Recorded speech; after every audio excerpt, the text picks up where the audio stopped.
అందరికీ నమస్కారం. ఈనాటి కార్యక్రమానికి అధ్యక్షత వహిస్తున్నటువంటి BC intellectual BC political front forum convener Suguri Durgaiah Goud గారికి, అదేవిధంగా ఈ కార్యక్రమంలో ముఖ్య అతిథులుగా పాల్గొంటున్నటువంటి మిత్రులు బాలగొని బాలరాజు గౌడ్ గారికి, ముఖ్యంగా బాలరాజు గౌడ్ గారి గురించి చెప్పాలంటే గత 1.5 years నుంచి మేమందరం కలిసి పనిచేస్తున్నాం. ప్రతి కార్యక్రమాన్ని సంయుక్తంగా నిర్వహిస్తున్నాం.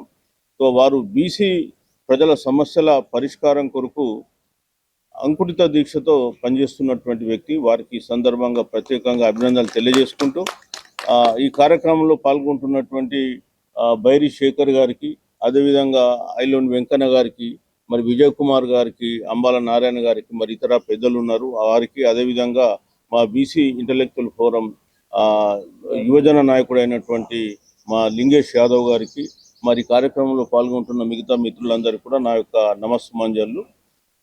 ముఖ్యంగా ఈరోజు మనం చూసినట్టయితే దొడ్డి కొమరయ్య గారు అమరత్వం పొందినటువంటి రోజు. నిజానికి చెప్పాలంటే తెలంగాణలో సాయుధ రైతాంగ పోరాటం ఈ రోజు నుంచే స్టార్ట్ అయింది. 1946లో ఏప్రిల్ 3వ తేదీన వీరు అమరులు కావడం జరిగింది. వీరు అమరులైనప్పటి నుంచే తెలంగాణ సాయుధ రైతాంగ పోరాటం స్టార్ట్ అయి 1951 వరకు కంటిన్యూ కావడం జరిగింది. మరి ఈ పోరాటంలో తెలంగాణలో ఉన్నటువంటి ఫ్యూడలిజానికి వ్యతిరేకంగా, నైజాం నిరంకుశత్వానికి వ్యతిరేకంగా 4,000 మంది ప్రాణాలు కోల్పోవడం జరిగింది. అదేవిధంగా వేలాది గ్రామాలు ఈ ఫ్యూడల్ లార్డ్స్ నుంచి, అంటే ముఖ్యంగా ఈ జమీందారులు కానీ, దేశ్ముఖులు కానీ, దేశపాండేలు కానీ, అదేవిధంగా పట్వారీలు కానీ, వీళ్ళ పీడన నుంచి విముక్తి కావడం జరిగింది. సుమారు 10 లక్షల ఎకరాలు ఈ ఉద్యమంలో పంపిణీ చేయడం జరిగింది.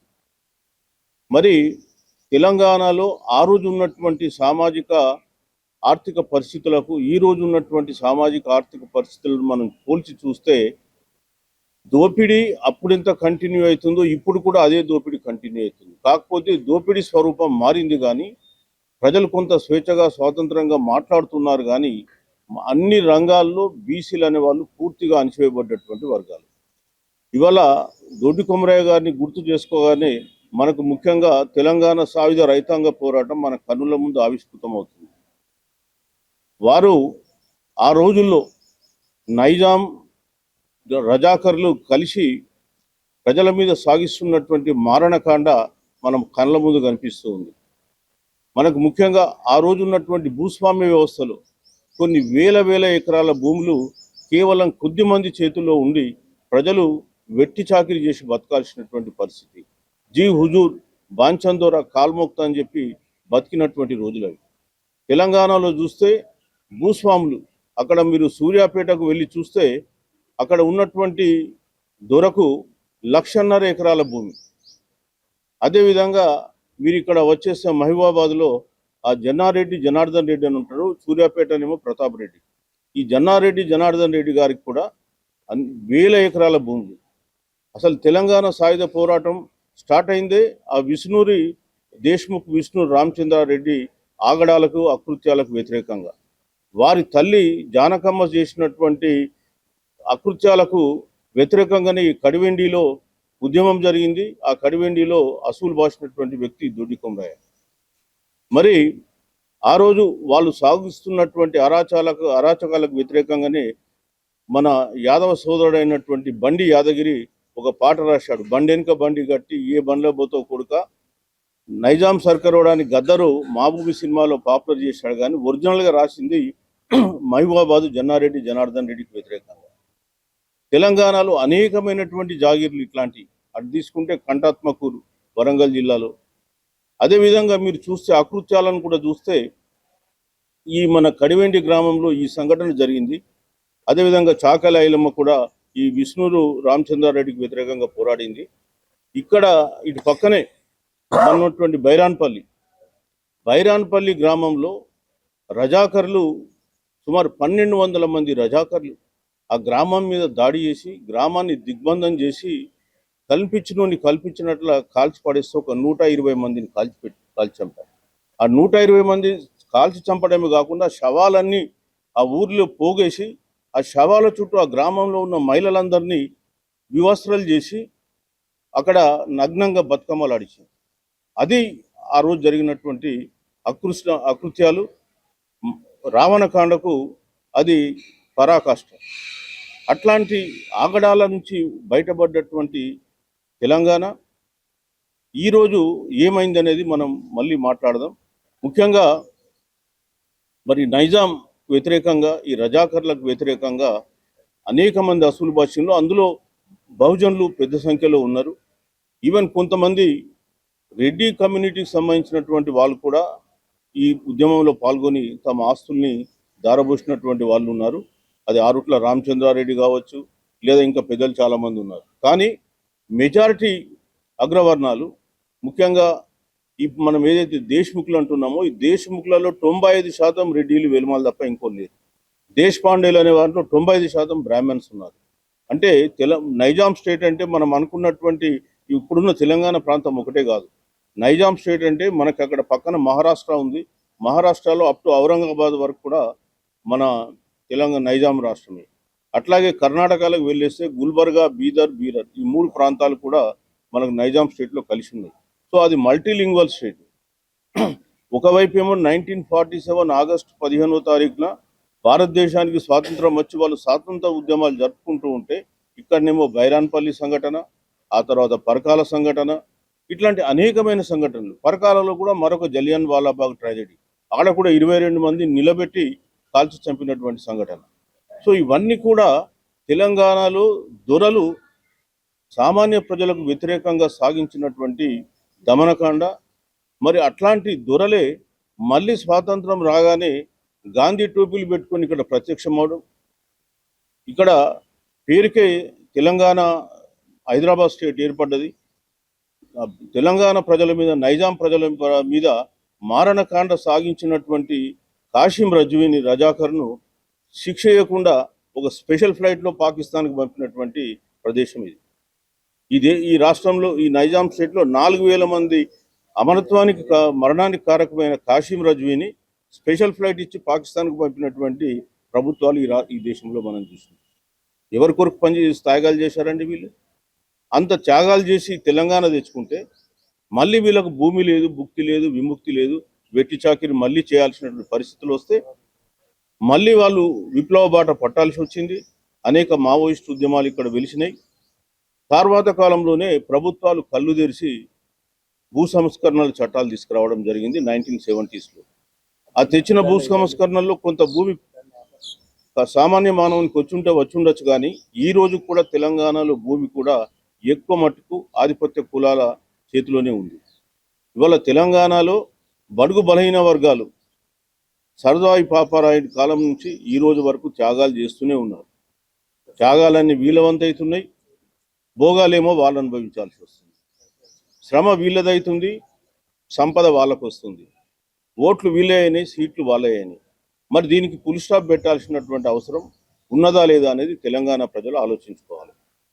మనను అణిచివేసి, వేల సంవత్సరాలుగా అణిచివేసి, మనకు చదువు రానియకుండా, సంపద రానియకుండా, మనకు గౌరవం లేకుండా, అధికారం లేకుండా చేసిన వర్గాలకు మనం ఓటేసి వాళ్ళని సీట్లో కూర్చోబెట్టడం ఎంతవరకు సమంజసమో తెలంగాణ ప్రజలు కొద్దిగా స్పృహతో ఆలోచించాల్సిందిగా కోరుతోంది.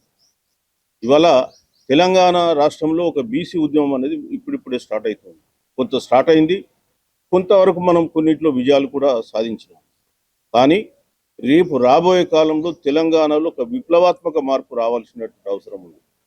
ఇంకా ఈ వర్గాలను మనం భరిస్తే మన బతుకులు ఇంకా అధోగతే తప్ప ఇంకో విధంగా కావు.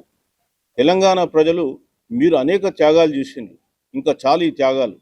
మనం ఇప్పుడు రాజ్యాధికారం ఏలాల్సినటువంటి సమయం ఆసన్నమైంది. ఈరోజు మళ్ళీ మనం ఈ దేశంలో అనేకమైనటువంటి అవమానాలకు గురవుతూ ఉన్నాం. ఈ మధ్యకాలంలో మనం అన్ని సంఘాలు కృషి చేసిన ఫలితంగా ఈ తెలంగాణ రాష్ట్రంలో కులగణన జరిగింది. అట్లనే కేంద్రంలో కులగణన జరుగుతామని చెప్పి స్టేట్మెంట్ ఇచ్చి మళ్ళీ మొదటి ఫేజు సెన్సస్లో కాలం నంబర్ 13లో ఎస్సీ ఎస్టీని పెట్టి బీసీలు పెట్టకుండా మళ్ళీ కులగణన చేస్తుంది కేంద్ర ప్రభుత్వం. ఎందుకు అంటే వాళ్ళ కులగరణ జరిగితే లెక్కలు తెలిస్తే వాళ్ళ బొక్కలు తీస్తారని చెప్పేసి వాళ్ళు భయపడి ఇవాళ కులగరణ జరుపుతలేదు. రేపు తెల్లారి 2వ ఫేజ్లో చేస్తామన్నారు. ఆ ఫేజ్లో జరుపుతారా లేదో ఎవరికి తెలియదు. 3వ అంశం ఏంటంటే కులగరణ జరిగిన తర్వాత లెక్కలు చెప్పారంట. తెలంగాణలో కూడా కులగరణ జరిపి లెక్కలు చెప్పలే. అసలు ఓట్లలో అంటే ఈ కులగణనలో పాల్గొన్నటువంటి కులాల సంఖ్య పెరిగింది తెలంగాణలో. అది ఎట్లా పెరిగిందో ఎవరికి అర్థం కాని సమస్య. అంతకుముందు 61% ఉన్న బీసీలు అంటే తెలంగాణ ఈ సర్వే తర్వాత 56% అయింది. అంతకుముందు 14,70,000 ఉన్నటువంటి రెడ్డి వర్గము 19 లక్షలకు వచ్చింది. కేవలం 2014 నుంచి 23 వరకు 9 ఏళ్లలో వాళ్ళేమో 14,70,000 నుంచి 19 లక్షలు అంటే 4,30,000 పెరిగి బీసీలేమో తగ్గింది. ఈ లెక్కలు చెప్పమంటే ప్రభుత్వాలు చెప్పు. అట్లనే కేంద్ర ప్రభుత్వం మహిళలపైన ఎక్కడ లేని ప్రేమ తీసుకొచ్చేసి ఈ మళ్ళా 16, 17, 18లో వాళ్ళు మహిళలకు 1/3 రిజర్వేషన్ అమలు చేయాలని చెప్పి చూస్తుంది. అరే మరి మేము 42% రిజర్వేషన్ సంబంధించి మా బిల్లు వచ్చి మీ దగ్గర 1 ఇయర్ అయింది. దానిపైన ఉలుకు లేదు పలుకు లేదు. మరి తెలంగాణలో బీసీలకు మాత్రం రిజర్వేషన్లు వద్దు, 42% ఇవ్వకూడదు. కానీ అగ్రవర్ణాలకు రావడం కొరకు మహిళా రిజర్వేషన్లు తీసుకొచ్చింది. మేము మహిళలకు రిజర్వేషన్లు ఇవ్వడాన్ని అడ్డుకుంటలే. కానీ మా బాధ అంతా ఏంటంటే మా బీసీ మహిళలకు రిజర్వేషన్లు మరి ఎప్పుడు వస్తాయి? మేము కోరుకునేది ఏంటంటే మీరు విద్యా ఉద్యోగాలు స్థానిక సంస్థల్లో బీసీలకు రిజర్వేషన్లు ఇచ్చిండ్రు. ఎస్సీ ఎస్టీలకు జనాభా దామాషా ప్రకారం ఇచ్చి 50%లో మిగతాది బీసీలకు ఇచ్చిండ్రు. మాకు రాజకీయ రంగంలో కూడా అట్లాగే మీరు ఇవ్వండి అని చెప్పి మేము కోరుతున్నాం. వాస్తవానికి మా డిమాండ్ మా జనాభా ఎంతో మాకంతా కూడా రాజకీయ రంగంలో కూడా రిజర్వేషన్లు రావాలి. కానీ మీరు అటు విద్యా ఉద్యోగాలలో ఇవ్వరు, స్థానిక సంస్థల్లో ఇవ్వరు, అదేవిధంగా చట్టసభల్లో కూడా ఇవ్వరు. కానీ మహిళలకు మాత్రం ఇవ్వడం కొరకు స్పెషల్ సెషన్ పెడుతున్నారు. ఇవాళ కాంగ్రెస్ ప్రభుత్వం కూడా రాహుల్ గాంధీ గారు కూడా నేను ఆ 50% సీలింగ్ గోడలు బద్దలు కొట్టేస్తా, రకరకాల ఉత్తర కుమారుని మాటలు చెప్పి కనీసం పార్లమెంట్లో బీసీల గురించి మాట్లాడిన పాపన పోలేదు. ఇక్కడ ఉన్నటువంటి ముఖ్యమంత్రి కూడా రకరకాల మాటలు మాట్లాడి కేంద్ర ప్రభుత్వం పైన ఒక్క పల్లెత్తు మాట మాట్లాడతలే. 42% రిజర్వేషన్ సంబంధించి ఏ రోజు కూడా ఆయన కేంద్ర ప్రభుత్వం దగ్గరికి వెళ్ళేసి మాట్లాడలే. ఇవాళ మేము చెప్పేది ఒకటే, బీసీల పట్ల ఏ ప్రభుత్వాలకు చిత్తశుద్ధి లేవు. ఎందుకంటే ఈ 3 పార్టీలు కూడా బీసీలకు వ్యతిరేకమైనటువంటి పార్టీలు తెలంగాణ రాష్ట్రంలో ఉన్నాయి. ఇవాళ బీసీలు ఆ విషయాన్ని గమనించాలి. జరుగుతున్న అన్యాయాన్ని మీరు అర్థం చేసుకోండి. ఇవాళ బీసీలు కేవలం ప్రభుత్వాలు ఇచ్చే రాయితీల మీద బతికేటువంటి పరిస్థితికి దిగజార్చింది పాలకులు. ఇవాళ మనకేమో రాయితీలు పట్టేసి వాళ్ళేమో లక్షల కోట్ల రూపాయలు సంపాదించుకుంటుంది. మీరు ప్రాజెక్టుల పేరు మీద మీకు చెప్తే 2014 నుంచి 23 వరకు బీఆర్ఎస్ గవర్నమెంట్ ఒట్టి ప్రాజెక్టుల మీద 1,83,000 కోట్లు ఖర్చు పెట్టింది. గత 2 ఏళ్లలో ఈ ప్రభుత్వం కూడా సుమారు 1,00,000 కోట్లు ఖర్చు పెట్టింది 2 ఏళ్ళ 2 years 4 monthsగా. అంటే దాదాపు 2,80,000 కోట్లు మీరు ఖర్చు పెట్టిండ్రు. బీసీలకు ఎంత ఖర్చు పెట్టినరా బాబు అంటే ఏమీ లేదు, గుండు సున్నా. కార్పొరేషన్లకు ఈ గవర్నమెంట్ వచ్చిన తర్వాత ఇచ్చింది గుండు సున్నా. అరే మరి బీసీలు ఎట్లా అభివృద్ధి కావాలి? బీసీలు వీళ్ళు అభివృద్ధి కావద్దా? కేవలం మీరు ఇచ్చేటువంటి రాయితీలు సంక్షేమం మీదనే వీళ్ళు ఉండాలనా? వీళ్ళకంటూ ఒక ఆత్మాభిమానం లేదా, ఆత్మగౌరవం లేదా? వీళ్ళ కాళ్ళ మీద వీళ్ళు నిలబడకూడదా? ఎంతసేపు మీకు శ్రమ చేసి మీ సంపద పెంపొందించడానికి వీళ్ళు ఇక్కడ కష్టపడాలనా? మరి బీసీలు ఈ విషయాన్ని అర్థం చేసుకోవాలని చెప్పేసి మేము మా ఇంటెలెక్చువల్ ఫోరం కానీ పొలిటికల్ ఫ్రంట్ కానీ మేమంతా కూడా కలిసి పనిచేస్తున్నాం. బీసీ ప్రజలారా ఇప్పటికైనా మీకు చెప్తున్నాం, మీరు ఈ విషయాలను అర్థం చేసుకుని మీరు కూడా మాతో కలిసి పోరాటం చేయకపోతే మనం మళ్ళీ ఇబ్బంది పడాల్సినటువంటి పరిస్థితి.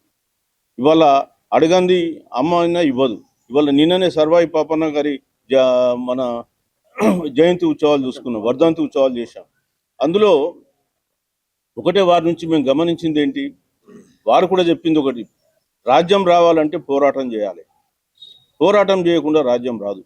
అట్లాగే ఇప్పుడు బీసీలు కూడా రాజ్యం రావాలంటే పోరాటం చేయాలి. ఆ రోజేమో వాళ్ళు కత్తి పట్టుకుని యుద్ధం చేసిండ్రు, ఈరోజు మనం బ్యాలెట్ పేపర్తో యుద్ధం చేయాలి. సో ఆ యుద్ధంలో మన వాళ్ళకు మనం ఓటేసుకోవాలి, అప్పుడే మన బతుకులు మారుతాయి. మన బతుకులు మనం తిరిగి రాసుకోవాల్సిన అవసరం ఉంది. ఇలా ఎవరికో మనం ఓటేసి మళ్ళీ మనకు అయ్యో నాకు ఇవి ఇవ్వండి అది ఇవ్వండి చెప్పి వాడిని ప్రాధేయపడాల్సిన అవసరం మనకు లేదు. మెజార్టీ ప్రజలం మనం. కాబట్టి ఇవాళ కొమరయ్య గారి త్యాగమైన, అదేవిధంగా నిన్న ఉన్నటువంటి సర్వాయి పాపన్న గారి వర్ధంతి సందర్భంగా వారికి నివాళులు అర్పించాం. వారి త్యాగాలైనా అదేవిధంగా ఈరోజు శివాజీ గారి వర్ధంతి కూడా. సో శివాజీ గారి వర్ధంతి వారి త్యాగాలైన నిజం కావాలంటే, వాళ్ళు కన్న కలలు నిజం కావాలంటే తెలంగాణలో ఖచ్చితంగా గోల్కొండ కిల్లా మీద బీసీ బావుట ఎగరాలి, జెండా ఎగరాలి. అప్పుడే మనం నిజంగా ప్రజలకు మనం న్యాయం చేసిన వాళ్ళం అవుతాం.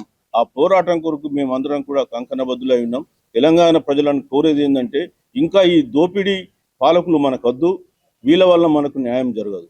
ఈ మూడు పార్టీలు ప్రజలను దోపిడీ చేస్తున్నాయి, ప్రజలను వంచిస్తున్నాయి, ప్రజలను మోసం చేస్తున్నాయి. మనను మోసం చేయడానికే పుట్టినటువంటి పార్టీలు ఇవి.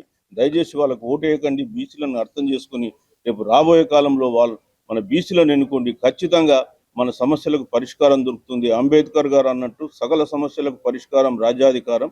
ఆ ఖచ్చితంగా రాజ్యాధికారాన్ని సాధించుకొని మనం మళ్ళీ ఒక 4-5 సంవత్సరాల్లో తెలంగాణలో మరొక బీసీ ఉద్యమంతో ఈ వీరి కోటలు కూల్చేసి, వీళ్ళ గడీలు కూల్చేసి, బీసీల బావుట ఎగురవేసి మరి ఒక సమసమాజం, నవ సమాజం, ఒక సోషల్ జస్ట్ తెలంగాణని ఏర్పాటు చేసుకుందామని చెప్పి తెలియజేస్తూ నాకు అవకాశం ఇచ్చినటువంటి ఆర్గనైజర్స్కు ధన్యవాదాలు తెలుపుతూ సెలవు తీసుకుంటున్నాను. Thank you. మరి పోరాటం చేసి వీరమరణం పొందినటువంటి దొడ్డి కొమరయ్య ఆ రోజు ఏదైతే తెలంగాణ రాష్ట్రంలో దున్నేవాడికి భూమి కావాలని చెప్పేసి పోరాటం చేసినటువంటి చాక లైలమ్మ కావచ్చు, దొడ్డు కొమరయ్య, కొమరం భీం, అదేవిధంగా ఎంతోమంది మహనీయులు ఈ గడ్డ మీద, ఎంతోమంది బహుజన నాయకులు ఈ పోరాటంలో నేల కొరిగినటువంటి పరిస్థితి. కానీ ఆ రోజు నుంచి ఈ రోజు వరకు, నిన్ననే మనం చూసాం సర్దార్ సర్వాయి పాపన్న బహుజన వర్గాలకు రాజ్యాధికారం రావాలని చెప్పేసి పోరాటం చేసినటువంటి తొలి బహుజన చక్రవర్తిగా నిన్ననే ఆయన యొక్క మరి వర్ధంతిని చేసుకోవడం జరిగింది. ఈ ఏప్రిల్ మాసంలో కూడా అందరి మహనీయుల యొక్క జయంతులు, వర్ధంతులు ఈరోజు మరి ఈ ఏప్రిల్ మాసంలో జరగబోతా ఉన్నాయి. కాబట్టి ఈ సందర్భంగా ఏం చెప్తా ఉన్నామంటే, ఆ రోజు అంటే 99 సంవత్సరాల క్రితం ఏ విధంగా ఉందో ఈ తెలంగాణ రాష్ట్రంలో ఇప్పుడు కూడా అలాంటి పరిస్థితులే ఎదురైనాయి. మొన్ననే మనం చూసినాం ఖమ్మంలో ఎంతోమంది బహుజనులు ఉన్నటువంటి బిడ్డల యొక్క మరి అక్కడ భూములు గుంజుకొని వాళ్ళకు ఇండ్లు కూల్చేసేసి మరి వాళ్ళని రోడ్డున పడేసినటువంటి పరిస్థితి. అదేవిధంగా హైదరాబాద్లో ఈరోజు మూసీ డెవలప్మెంట్ పేరు మీద ఎంతోమంది పేదల యొక్క ఇళ్లను కూడా పెట్టి కూలగొట్టి మరి ఈరోజు వాళ్ళు మూసీ పేరుతోటి, ప్రక్షాళన పేరుతోటి ఎంతోమంది అది యొక్క పేదల యొక్క ఇళ్లను కూల్చేటువంటి ప్రయత్నం చేస్తారు. ఈ రోజు రాష్ట్రంలో మనం చూసినట్టయితే పేద వర్గాలకు సంబంధించినటువంటి పైన బీఆర్ఎస్ గవర్నమెంట్లో ఎన్నో ఎస్సీ ఎస్టీ భూములలో ఈ యొక్క రైతు వేదికలు కట్టారు. అదేవిధంగా ఎక్కడ కూడా ఈ యొక్క ధరణి పేరుతోటి దాదాపు 40-50 సంవత్సరాల క్రితం ఏదైతే భూస్వాములు వారి భూములను వదిలిపెట్టి పట్టణ ప్రాంతాలకు వెళ్ళిపోతే అక్కడ ఉన్నటువంటి నిరుపేదలు ఆ భూముల మీద హక్కులు సంపాదించేసి వాళ్ళు అక్కడ వ్యవసాయం చేస్తున్నటువంటి పరిస్థితిలో మరి కేసీఆర్ వచ్చిన తర్వాత ఆ భూమిని ఏ విధంగా కొల్లగొట్టాలనే ఉద్దేశంతో ధరణి తీసుకొచ్చేసి ఆ ధరణి వల్ల మళ్ళీ 50-60 సంవత్సరాల క్రితం ఎవరైతే ఆ యొక్క భూమి యొక్క హక్కుదారులు వారికే ధరణి పేరు మీద వాళ్ళకి పాస్బుక్లు ఇచ్చేసేసి ఎంతో మందిని జీవనాధారం లేకుండా చేసినటువంటి పరిస్థితి. కాబట్టి ఆ రోజు నుంచి దాదాపు 100 సంవత్సరాలుగా ఈ రోజు వరకు కూడా ఈ యొక్క పెత్తందారుల వ్యవస్థ కావచ్చు, దోపిడీదారుల వ్యవస్థ కావచ్చు, మార్పులో ఎలాంటి మార్పు రాలేదు. ఇప్పటికైనా ఈ రాష్ట్రంలో ఉన్నటువంటి ఎస్సీలు, ఎస్టీలు, బీసీలు అందరూ కూడా ఒక చైతన్యం కావాల్సిన అవసరం ఉంది. ఈ ఆధిపత్య కులాల మీద పోరాటం చేయాల్సినటువంటి అవసరం ఉంది. ఈ యొక్క దొడ్డు కొమరయ్య జయంతి కానీ, సర్దార్ సర్వాయి పాపన జయంతి వర్ధంతులు జయంతులు చేయడం కాదు ముఖ్యము. వాళ్ళ యొక్క ఆశయ సాధన కోసం ముందుకెళ్ళాలి. వాళ్ళ ఆశయ సాధన కోసం ఎప్పుడైతే పనిచేస్తారో అప్పుడే ఖచ్చితంగా మరి బీసీలకు, ఎస్సీ ఎస్టీలకు రాజ్యాధికారం వస్తుంది. మన జనాభా దామాష ప్రకారంగా ఈ వ్యవస్థలో మన యొక్క జనాభా దామాష ప్రకారం కూడా అన్నిట్లో, విద్య లోపల, ఉద్యోగాల లోపల, ఆర్థిక రాజకీయ రంగం లోపల అన్నిటిలో కూడా అవకాశాలు కలుగుతాయి. కాబట్టి మరి యొక్క దొడ్డు కొమరి యొక్క స్ఫూర్తితోటి మనం అందరం ఉద్యమించేసి బహుజన రాజ్యాధికారం కోసం బాటలు వేద్దామని చెప్పేసి మరి ఈ విధంగా మరి ఆయన యొక్క జయంతి సందర్భంగా విజ్ఞప్తి చేస్తూ ఇప్పుడు మన ఈ సమావేశాన్ని ఉద్దేశించి మన BC political front convener Elikate Vijay Kumar Goud గారిని మాట్లాడాల్సి విజ్ఞప్తి చేస్తా ఉన్నాం. ఈరోజు గౌరవనీయులు పెద్దలు రిటైర్డ్ ఐఏఎస్ ఆఫీసర్ గౌరవ మన సారు చిరంజీవులు గారు, అదేవిధంగా మన బీసీ పొలిటికల్ ఫ్రంట్ చైర్మన్ అన్న బాలగోని బాలరాజు గౌడ్ గారు, అదేవిధంగా వైస్ చైర్మన్ దుర్గా గౌడ్ గారు, కన్వీనర్ ఐలి వెంకన్న గౌడ్ గారు, అంబాల నారాయణ గౌడ్ గారు, అదేవిధంగా శేఖర్ గౌడ్ గారు, గంగపుత్ర గారు, నాగభూషణ్ గారు, అదేవిధంగా లింగేష్ యాదవ్ గారు, అనిల్ గారు, అందరికీ పేరు పేరున్న హర్షవర్ధన్ గారు, వెంకటేష్ గౌడ్ గారు, పేరు పేరున ఉద్యమ నమస్కారాలు. ఇవాళ దళిత బహుజన వర్గాల ఆధిపత్యాన్ని సహించలేకుండా అగ్రవర్ణాలు చేసిన కుట్రలో భాగంగా తొలి అమరవీరుడిగా భూమి కోసం, భుక్తి కోసం, వెట్టి చాకరి విముక్తి కోసం పోరాడిన దొడ్డి కొమరయ్య గారి జయంతిని స్మరించుకుంటా ఉన్నాం. ఇవాళ దేశవ్యాప్తంగా కేవలం కుర్మకులాల్లోనే కాదు, కానీ భూమి కోసం, తన భుక్తి కోసం, అణగారిన వర్గాలందరికీ భూమి మీద హక్కు కోసం కొట్లాడి అమరుడైనటువంటి దొడ్డి కొమరయ్య గారి జయంతిని ఇవాళ అణగారిన వర్గాలందరూ కూడా ఉత్సవాలు చేసుకుంటా ఉన్నారు. వారి ఆశయంలో భాగంగానే, వారి ఆశయాలను ముందు తీసుకుపోవడంలోనే ఇవాళ అధికారము, భూమి ఈ రెండే ఆధిపత్య వర్గాల చేతిలో ఉండడం వల్ల బానిసలుగా అణగారిన వర్గాల్ని ఒక పాలితులుగా పాలించే వాళ్ళుగా పాలకుల బడుగుగా అణగారిన వర్గాల్ని ఒక విభజనగా, ఒక రేఖగా విభజించి ఇవాళ కొనసాగుతూ ఉన్నది. స్వాతంత్రం రాకముందు అదే, స్వాతంత్రం వచ్చిన తర్వాత అదే కొనసాగుతూ ఉంది.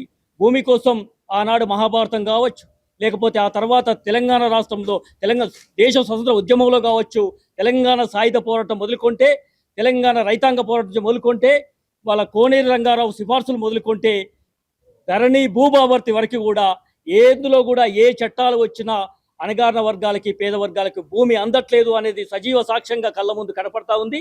భూమి కావాలని కొట్లాడితే అణచివేత కొనసాగుతూ ఉంది. అందులో ఆ పోరాట స్ఫూర్తిని దొడ్డి కొమరయ్య గారు తీసుకుపోయారు కాబట్టి ఆ మహనీయుని జయంతి సందర్భంగా వారికి ఇవి ఘనమైన నివాళులు అర్పిస్తూ సెలవు తీసుకుంటారు. దొడ్డి కొమరయ్య గారి జయంతి సందర్భంగా చిక్కడపల్లి పొలిటికల్ ఫ్రంట్ రాష్ట్ర కార్యాలయంలో BC political front intellectual forum సంయుక్త ఆధ్వర్యంలో ముఖ్య అతిథులుగా హాజరైనటువంటి intellectual forum chairman Chiranjeevi sir garu, అదేవిధంగా BC political front chairman Palagonda Balaraju Goudanna garu, తదితర BC intellectual forum and political front కార్యవర్గం హాజరులో జరుగుతున్నటువంటి ఈ సమావేశానికి హాజరుల అందరికీ నమస్కారాలు తెలియజేస్తూ, మిత్రులారా, 1946 నుంచి 51 వరకు ఈ తెలంగాణ రాష్ట్రంలో నిజాం నిరంకుశత్వ పాలనకు వ్యతిరేకంగా, రజాకారుల ఆకృత్యాలకు, అరాచకాలకు వ్యతిరేకంగా ధరలు, భూస్వాములు, దేశ్ముఖులు, పటేల్, పట్వారి కర్ణ వ్యవస్థ దోపిడికి, వెట్టి చాకిరికి తాళలేక ఆ రోజు భూమి విముక్తి పోరాటం జరిగినటువంటి సందర్భం.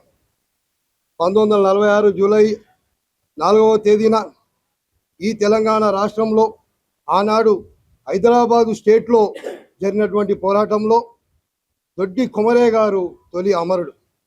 విష్ణు దేశ్ముఖ్ రామచంద్రారెడ్డికి వ్యతిరేకంగా, భూస్వాముల యొక్క భూములకు వ్యతిరేకంగా, భూములు దోచుకున్నటువంటి, వెట్టి చాకిరీ చేస్తున్నటువంటి వెట్టికి వ్యతిరేకంగా పోరాటం చేసినటువంటి ఆ రోజుల్లో Andhra Mahila Sabha and CPI communist party of India సంయుక్త ఆధ్వర్యంలో నిర్వహించినటువంటి ఆ పోరాటంలో తొలి అమరుడు దొడ్డి కొమరయ్య గారు.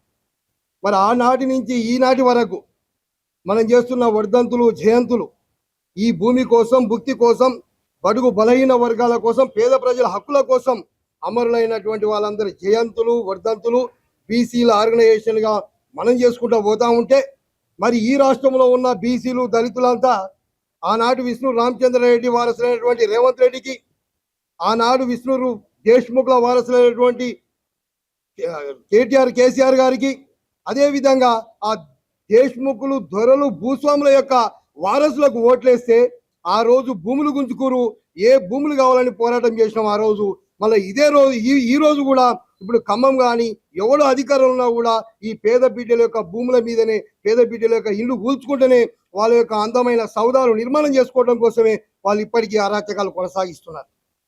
ఆనాడు కాలంలో దున్నేవాడికే భూమి అని, భూమి లేకుండా వెట్టి చాకిరి చేయిస్తూ ఉంటే అవిటికి వ్యతిరేకంగా పోరాటం చేసి భూములు దక్కించుకోవడం జరిగింది. 3000 గ్రామాల నాడు గ్రామ స్వరాజ్యాలుగా ప్రకటించుకున్నారు. 4,500 మంది ఆ రోజు సాయుధ రైతాంగ పోరాట వీరులు అమరులైరు ఈ నేల కోసం, ఈ మట్టి బిడ్డల కోసం, ఈ బీసీ ఎస్సీ ఎస్టీల కోసం. మిత్రులారా, ఈ రోజైనా మనమందరం ఓటు చైతన్యం తీసుకొచ్చుకొని ఆ రోజు ఎవరికైతే వ్యతిరేకంగా పోరాటం చేసిరో వాళ్ళకే మనం ఓట్లు వేయకుండా ఎవరి కోసమైతే మనం పోరాటం చేస్తున్నామో వారికి ఈ యొక్క బీసీలకు రేపు రాబోయే బీసీ నాయకులకు గెలిపించుకొని బీసీలు పెట్టేటువంటి బీసీల పార్టీకే ఓటేసుకొని రాజకీయ చైతన్యంతో అధికారం రాకపోతే ఈ రాష్ట్రంలో మన మనగడ ప్రశ్నార్థకం తెలియజేస్తూ ఆ రోజు ఎవరైతే దేశ్ముఖులు భూస్వాములు పటేల్ పట్వాలు ఉన్నారో తెలంగాణ రాష్ట్రం ఎప్పుడైతే ఇండియా భారత యూనియన్లో కలిసిపోయిందో 1948 సెప్టెంబర్ 17కు మనకు స్వాతంత్రం వచ్చిందో తెలంగాణకు హైదరాబాద్ రాష్ట్రానికి అప్పుడు అంతకు ముందు రూమీ టోపీ అంటే ఈ ముస్లింల టోపీ పెట్టుకునేది ఈ దొరలు పటేలు పటవార్లు దేశ్ముఖులు ఆ టోపీ తీసేసి గాంధీ టోపీ పెట్టుకొని ఊర్లలోకి పోయి ఇదే పటేల్ సైన్యాన్ని తీసుకుపోయి తెలంగాణ సాయుధ రైతాంగ పోరాట వీరుల మొత్తం హతమార్చేటువంటి దుర్మార్గ చర్య జరిగింది అన్నాడు. అందుకే మిత్రులారా ఇప్పటికైనా మనోడవడో మందోడవడో దొంగవడో దొరవడవడో దోపిడిదారులవడో ఈ దేశ్ముఖులు పటేల్ పటవారి డిఎన్ఏ కలిగినటువంటి ఈ విష్ణు రామచంద్ర రెడ్డి రజాకార్ వారసైనటువంటి రేవంత్ రెడ్డి కానీ కాంగ్రెస్ కానీ బీజేపీ కానీ బీఆర్ఎస్ కానీ ఈ పార్టీలను బొందబెట్టి రాబో కాలంలో మన రాజ్యం తీసుకొచ్చుకొని ఆ రోజు గ్రామ స్వరాజ్యాలు ఎట్లున్నాయో ఈ రోజు బహుజన రాజ్యాన్ని మనం ప్రకటించుకొని సర్దార్ సర్వాయి పాపన్న ఏ విధంగా అయితే గోల్కొండ కోట మీద తెలుగోడి పౌరుషాన్ని ఎగరేసి బహుజన రాజ్య నిర్మాణం చేసిండో రాబో కాలంలో బీసీల రాజ్యాధికార జెండా గోల్కొండ కోట మీద ఎగరాలని ఈ రోజు దొడ్డి కొమరయ్య గారి అమరత్వం సాక్షిగా దొడ్డి కొమరయ్య గారి జననం ఆయన యొక్క అమరత్వం ఆ పోరాటానికి స్ఫూర్తినిచ్చింది కాబట్టి రేపు రాజ్యాధికారం కోసం మన అందరం రాజకీయ చైతన్యంతో ముందుకెళ్లాలని తెలియజేస్తూ నాకు ఈ అవకాశం ఇచ్చినటువంటి సభాధ్యక్షుడు దుర్గన్న గారికి ధన్యవాదాలు తెలియజేస్తా ఉన్నా. బీసీ పొలిటికల్ ఫ్రంట్ ఆధ్వర్యంలో పెద్దలు చిరంజీవి సార్ గారు, అదేవిధంగా బాలరాజు గౌడ్ అన్న గారు, మిగతా బీసీ ఉద్యమ నాయకత్వానికి నమస్కారాలు. ఈరోజు దొడ్డి కొమరయ్య గారి 99వ జయంతి సందర్భంగా వారికి ఘన నివాళులు ఈ రెండు సంఘాల ఆధ్వర్యంలో తెలుపుతూ మరి దొడ్డి కొమరయ్య యొక్క పోరాట స్ఫూర్తిని తెలంగాణ సమాజం అందుకొని వారి యొక్క ఆశయాలను వారి యొక్క పోరాట పటిమను ముందుకు తీసుకుపోవాలని ఈ సందర్భంగా తెలియజేస్తున్నాము. 1946 జూలై 4న జనగామ జిల్లా అడమెండి గ్రామంలో తెలంగాణ రైతాంగ రైతు కూలీ ర్యాలీలో పాల్గొంటూ దొడ్డి కొమరయ్య మరి దాదాపు 20 సంవత్సరాల లోపే నూనూగు మీసాల వయసులో మరి వారు ఆ పోరాటంలో పాల్గొంటున్న సందర్భంగా రజాకార్లు వారిపైన జరిపిన దాడిలో వారు అమరులైనారు. వారి యొక్క చరిత్ర అడవెండి నుండి మొదలుకుంటే ప్రపంచ సాహిత్యంలో ప్రపంచ అనేక పుస్తకాల్లో వారి జీవిత చరిత్ర ఈరోజు మన ముందు నిలిచి ఉంది. మరి వారు చేసిన పోరాటం అనేక భూ పోరాటాలకు అనేక రైతు కూలీ పోరాటాలకు మరి ఊపందుకొని మరి తెలంగాణ ఆనాటి నుండి మొదలుకుంటే ఇప్పటి వరకు అనేక పరిణామ క్రమాల్లో వారి యొక్క స్ఫూర్తి ద్వారా మరి ఇప్పటి వరకు మనకు విముక్తి జరుగుతూ వస్తుంది. రానున్న రోజులలో మరి దొడ్డి కొమరయ్య యొక్క స్ఫూర్తిని అందుకొని బీసీ సమాజము బహుజన సమాజము మరి ఓటును ఆయుధంగా మార్చుకొని మరి ఈ రాజ్యాన్ని కైవాసం చేసుకునే విధంగా విద్యా ఉద్యోగ రాజకీయ సాంస్కృతిక రంగాల్లో మరి బీసీలు రాణించినప్పుడే దొడ్డి కొమరయ్యకు ఘనమైన నివాళి, అదే వారి యొక్క పోరాటానికి స్ఫూర్తి అని చెప్పి తెలియజేస్తూ సెలవు తీసుకుంటున్నాను. నా పేరు ఐలి వెంకన్న గౌడు. నేను బీసీ పొలిటికల్ ఫ్రంట్ రాష్ట్ర కన్వీనరు. ఈరోజు తెలంగాణ సాయుధ పోరాటంలో తొలి అమరుడు దొడ్డి కొమరయ్య గారు. అంటే తెలంగాణ సాయుధ పోరాటంలో 4500 మంది వీర మరణం పొందితే భూమి కోసం భుక్తి కోసం ఈ రైతాంగ సాయుధ పోరాటంలో కమ్యూనిస్టుల నాయకత్వంలో జరిగినటువంటి ఈ పోరాటంలో ప్రథమ అమరుడు ఆ పోరాటంలో దొడ్డి కొమరయ్య. మొన్న మల్ల అమరుడు కూడా శ్రీకాంతాచారి. ఆనాటి నుండి ఈనాటి వరకు కూడా బీసీలే తొలి అమరులుగా ఉంటూ ఈ అగ్ర కులాలకి రాజ్యాలను అప్పగించటంలో బీసీలు బలి దానాలు చేస్తున్నటువంటి సందర్భం కనిపిస్తూ ఉంది. ఎందుకంటే ఆనాడు నైజాం కాలంలో కూడా దోపిడిదారులు పటేళ్ళు, విష్ణూర్లు, దేశముఖులు ఎవరంటే రెడ్లు, ఎలమలే. ఈరోజు తెలంగాణను దోచుకుంటున్నది ఎవరంటే రెడ్లు, ఎలమలు, కమ్మలే. అంటే రాజ్యాధికారం మారిన, స్వతంత్రం వచ్చిన, పరిపాలన మార్పులు జరిగినా సరే దోపిడిలో అగ్రకులాలే ఉన్నారు. నేడు పరిపాలనలో దోచుకోవడంలో కూడా అగ్రకులాలు ఉన్నారు. నాటి నుండి నేటి వరకు కూడా బీసీలకు అన్యాయం చేస్తూనే ఉన్నారు. ఇది వాళ్ళ చరిత్ర. ఎందుకంటే త్యాగాలు చేసేది మనం, భోగాలు అనుభవించేది అగ్రకులాలు. కాబట్టి త్యాగాలు కాదు, ఇప్పటి నుంచి మరణాలకి చరమగీతం పాడదాం. ఇప్పుడు రాజ్యాధికారం వైపు ప్రయత్నం చేద్దాం. ఇంతకాలం చేసినటువంటి త్యాగాలు వృధా పోలేదు. మొత్తం కూడా సర్దార్ సర్వేపాప నుండి దొడ్డి కొమరే వరకు, షేగు బందగదు నుండి ఈరోజు పండగ సాయన్న వరకు ఎంతో మంది బీసీలు వీరమరణం పొందిన ఏనాడు కూడా త్యాగాలు వృధా పోలేదు. ఇప్పటికీ మొలకెత్తిన విత్తనాల్లాగా ఇంతింతై జటులంతై పెద్ద ఎత్తున ఉద్యమం చేస్తున్నారు. ఆ వీర మరణాలకు సంబంధించినటువంటి మనం ఫలితాలు అనుభవించాలంటే అంతిమంగా బహుజన రాజ్యాన్ని పాపన స్థాపించినట్టుగానే రాజ్య స్థాపనలో బీసీలు రాజ్యాధికారం చేపట్టినాడే ఈ మన అమరవీరులకి అసలైన నివాళులు అర్పించినట్లయిద్దని చెప్పి తెలుపుకుంటూ ఈరోజు దొడ్డి కొమరయ్య గారి 99వ జయంతి సందర్భంగా బీసీ ఇంటలెక్చువల్ ఫోరం చైర్మన్ అయిన పెద్దలు చిరంజీవులు గారు మరియు BC political front chairman Balagoni Balaraj Goud మరియు వైస్ చైర్మన్ అయిన దుర్గయ్య గౌడ్, మా కన్వీనర్లు బైరు శేఖర్ గారు, ఎలికంటి విజయ్ కుమార్ గౌడ్, ఐలి వెంకన్న, అంబాల నారాయణ మరియు బీసీ పొలిటికల్ ఫ్రంట్ కార్యవర్గం అందరూ కూడా దొడ్డి కొమరయ్య గారికి ఘనమైన నివాళులు చిక్కడపల్లి కార్యాలయంలో ఆయన స్ఫూర్తికి అందించినాం. ముఖ్య ఉద్దేశం ఏంటంటే బహుజనులు భూమి కోసం, భుక్తి కోసం పోరాటం చేసి అమరులైన దాంట్లోనే ప్రథమంగా ఉన్నాం. కానీ ఈ అగ్రవర్ణాలు, దోపిడీ వర్గాలేమో రాజ్యాధికారము మళ్ళా భూమి వాళ్ళ చేతులలో పోతుంది గత 80 సంవత్సరాలుగా.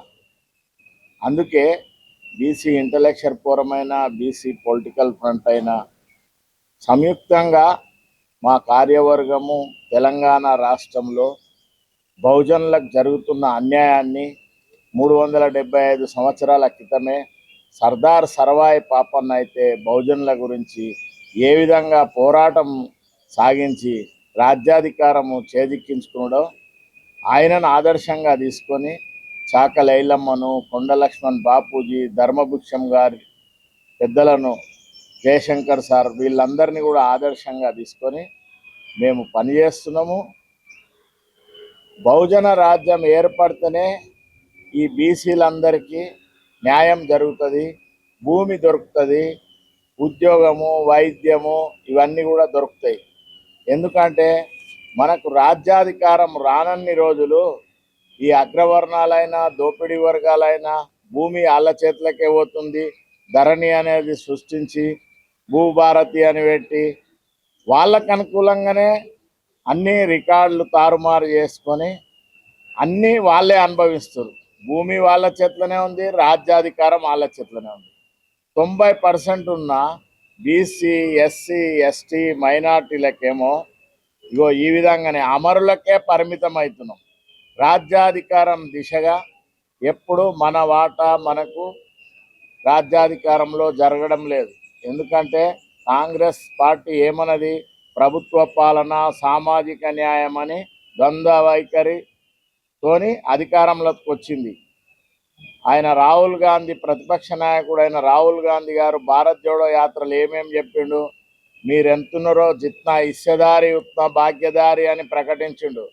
కానీ అది మీటింగ్లకు, భారత్ జోడో యాత్రకే పరిమితమైంది.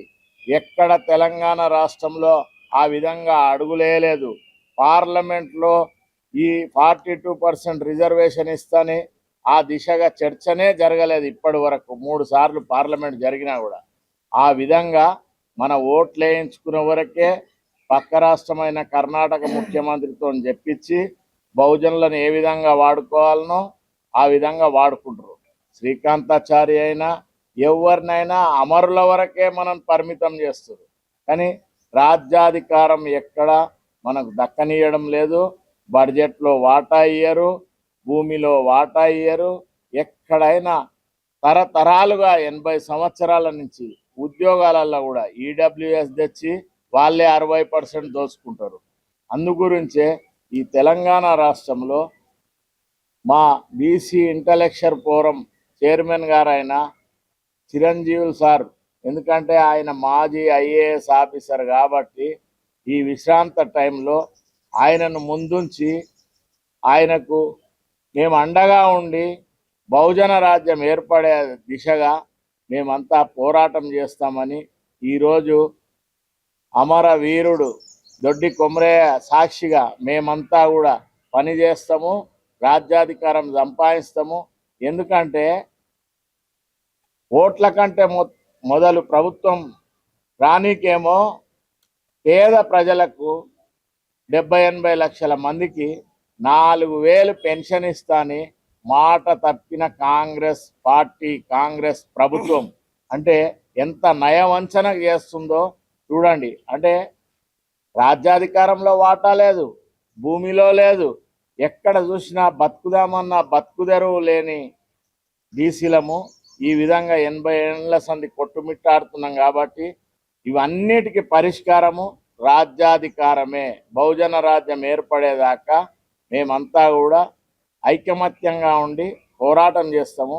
తెలంగాణ రాష్ట్రంలో బీసీల రాజ్యము, బీసీ ముఖ్యమంత్రి ఏర్పడేదాకా కూడా మేము పోరాటం నిరంతరం చేస్తాము. మా చిరంజీవి సార్ అధ్యక్షతన మేమందరం కూడా ఐకమత్యంగా ఉండి పోరాటం చేసి రాజ్యాధికారం తెస్తామని మేము స్వయంగా మేమందరం కలిసిమెలిసి పోరాటం చేస్తామని ఈరోజు అమరుడైన దొడ్డి కొమరయ్య గారికి ఘనమైన నివాళులు అర్పించినాము ఈ చిక్కడపల్లి కార్యాలయంలో. సెలవు.